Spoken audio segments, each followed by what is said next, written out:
Hello everyone, আসসালামু আলাইকুম। সবাইকে বীজগাণিতিক রাশি এই অধ্যায়ে স্বাগতম। আমি তোমাদের সাথে আছি ইমরান। আমাদের এই অধ্যায়ের জন্য কয়েকটি পর্বে ভাগ হতে পারে। তোমরা প্রত্যেকটা পর্ব একটু মনোযোগ সহকারে দেখে শেষ করো, তাহলে তোমাদের এই অধ্যায়ে যাবতীয় যে সমস্যাগুলো আছে সবগুলো সমাধান হয়ে যাবে ইনশাআল্লাহ। চলো কথা না বাড়িয়ে আজকের ক্লাসটি আমরা শুরু করি।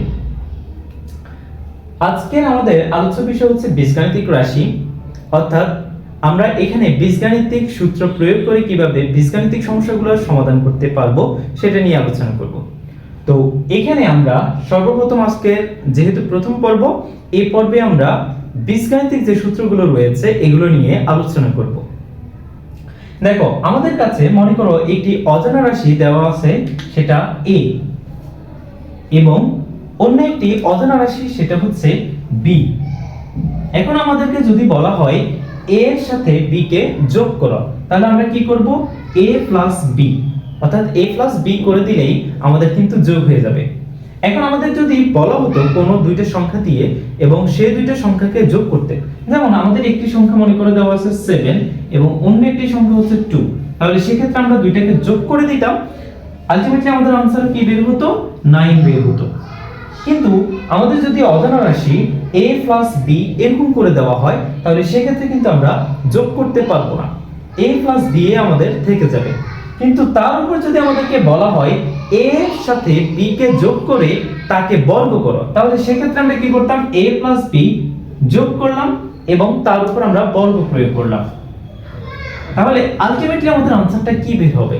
আমরা কিন্তু কিছুই জানি না। এখন এটার आंसरটা কি বের হবে আমরা আজকে সেটা বের করব। মনে করো কোনো একটা অজানা রাশি আমাদের দেওয়া আছে a, তার উপর যদি বর্গ থাকে, এর মানে কি দাঁড়াচ্ছে? এর মানে হচ্ছে a কে আমরা দুইবার গুণ করব, a * a। এখন ধরে নেই এর মানটা হচ্ছে 3, তাহলে সেক্ষেত্রে আমরা কি করব? 3 বসাবো, অর্থাৎ এটা হচ্ছে a, যেটাকে আমরা বেস বলি, আর এর উপরে যে 2টা আছে সেটা হচ্ছে পাওয়ার। তাহলে আমরা যদি বেসকে 3 করি এবং তার উপর আমরা যদি 2 ধরি, তাহলে আমাদের আলটিমেটলি কি বের হবে? 3, অর্থাৎ বেসকে আমরা দুইবার গুণ করব, পরপর সাজিয়ে দুইবার গুণ করব, 3 * 3। তাহলে উত্তর বের হবে আমাদের কত? 9। অর্থাৎ 3 এর উপর স্কয়ার আছে, এজন্য আমরা বেসকে পরপর সাজিয়ে দুইবার গুণ করলাম। এখন এর মানটা যদি স্কয়ার না থেকে যদি কিউব হতো, তাহলে সেক্ষেত্রে আমরা কি করতাম? এটাকে পরপর 3 বার সাজিয়ে আমরা গুণ করতাম, অর্থাৎ বেসকে আমরা পরপর সাজিয়ে গুণ করতাম। অর্থাৎ এখানে পাওয়ার যত থাকবে বেসকে আমরা ততবার গুণ করব। একই রকম ভাবে এখানেও দেখো a + b, এই পুরোটা কিন্তু হচ্ছে একটা বেস, অর্থাৎ এই পুরোটাকে যদি আমরা একটা বেস ধরি, তার পাওয়ার কত? 2, অর্থাৎ a + b হোল স্কয়ার। এখন দেখো এটাকে যদি আমরা a² = a * a করতে পারি, তাহলে বেসটাকে আমরা দুইবার গুণ করতেছি, তাহলে এখানেও আমরা দুইবার গুণ করি, a + b * a + b। তাহলে আমাদের দুইবার গুণ করা কিন্তু হয়ে গেছে। এখন দেখো এটাকে যদি আমরা সিম্পল যে যোগ বিয়োগ গুণ জানি, এটার মাধ্যমে আমরা সমাধান করি, তাহলে আমাদের आंसर কি বের হয় আমরা সেটা দেখি। এটাকে আমরা যদি গুণ করি, এই দুইটা বেসকে যদি গুণ করি, তাহলে আলটিমেটলি আমাদের आंसरটা কি বের হবে? দেখো এর সাথে আমরা প্রথমে a কে গুণ করব, তাহলে গুণ করলে কি হবে? a * a, a * a। এখানে দেখো এর আগে কিছু দেওয়া নেই, অর্থাৎ কোনো চিহ্ন দেওয়া নাই, প্লাসও নাই মাইনাসও নাই, এজন্য আমরা এখানে বুঝে নিলাম যে এর মানটা হচ্ছে পজিটিভ, অর্থাৎ প্লাস দেওয়া আছে, এবং এখানেও এর আগে কিছু দেওয়া নেই, তার মানে এটাও প্লাস। তাহলে এখানে প্লাস ইনটু প্লাস, তার মানে আলটিমেটলি a * a, এর আগেও কি হবে? প্লাস হবে। এখন দেখো এর সাথে এর গুণ করা শেষ, এখন আমরা এর সাথে b কে গুণ করব, এভাবে আমরা এখন b কে গুণ করব। এটার আগে যদি প্লাস হয়, কারণ a * a, এই দুইটা প্লাসে প্লাসে কি হয়েছে? প্লাস হয়েছে, এখন এর সাথে যদি আমরা b কে গুণ করি, এর আগেও প্লাস আছে এর আগেও প্লাস আছে, তাহলে এখানে প্লাসে প্লাসে কি হবে, প্লাস হবে। এজন্য আমরা এখানে কি দেব, প্লাস দেব। তাহলে a b মানে কত, a b। এখানে দেখো a a, এটাকে আমরা a a এভাবে যেমন দিতে পারি, একই রকম ভাবে a b এটাও দিতে পারি, অর্থাৎ এটা সমান আবার a b এটাও কিন্তু লেখা যাবে। তাহলে এখন দেখো এর কাজ শেষ। এখন b দ্বারা আমরা যদি উভয় পক্ষকে a দুইটাকে আবার গুণ করি, তাহলে সেক্ষেত্রে কি হবে, b দ্বারা যদি আমরা প্রথমে a কে গুণ করি তাহলে হবে কি ba। অর্থাৎ আমরা যদি আমাদের সংখ্যা ক্রম অনুসারে a b c d এই ক্রম অনুসারে যদি আমরা দেখি, তাহলে এই সংখ্যাটা আগে আসে, এজন্য আমরা সুন্দরের জন্য এটাকে আগে লিখতে পারি। তাহলে এটা হবে কি a b, আবার b এর সাথে যদি b কে গুণ করি তাহলে কি হবে b b। এখন দেখো a এর মান কত, a এর মান হচ্ছে a স্কয়ার। আমরা এখানে লিখতে পারি a স্কয়ার প্লাস এখানে একটা ab এখানে একটা ab, তাহলে কয়টা ab হলো, এখানে দুইটা ab হলো।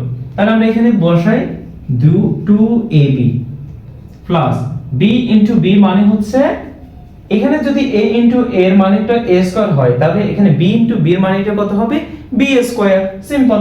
তাহলে আমরা এখানে b স্কয়ার বসিয়ে দিয়েছি। তাহলে এখানে দেখো আমাদের আলটিমেটলি কি বের হলো, a b হোল স্কয়ার সমান a square 2ab b square. এটা একদম বীজগণিতিক রাশির মৌলিক একটা সূত্র, যেটা খুবই খুবই গুরুত্বপূর্ণ। চলো আমরা এর পরবর্তী আরো একটা সূত্র সেটা দেখে নেই। আমরা এটা একটু মুছে দেই।